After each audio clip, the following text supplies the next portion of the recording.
In primetime news this evening, still not settled. Donation from Shaggy and Friends Foundation for Bustamante Children's Hospital still unpaid 5 years later.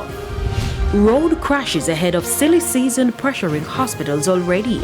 And later, crime and SOE's impact on winter tourist season. Good evening and thanks for joining us for Primetime News. We're on air, live on air and also online once you log on to onespotmedia.com. I'm Herman Green. And I'm Janella Precious with a preview of what's to come in the business day. Here's Javon Keys. Thanks, Janella. Well, it's not news many consumers are going to be looking forward to as it relates to insurance. Brace for even higher premiums. Now, that's the warning from one international expert.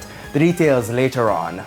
All right, thanks, Javon. From Javon, we go to Jeremy. Jeremy, what do you have for us for sports? Well, Herman, I tell you what, as you know, Christmas is coming and the West Indies, they're hunting an early gift for Christmas. The second test against Australia begins this evening Caribbean time, and they'll be looking to level that series. They're trailing 1-0. We'll tell you a bit more later on. And there's also sports commentary, E-Prime and weather in this newscast. But before the break, the feedback question. Our question this evening. What are your picks for the FIFA World Cup semi-finals? You can share comments online, facebook.com/television Jamaica, and tweet us at televisionjam1. Please stay with us. Primetime News returns after this break.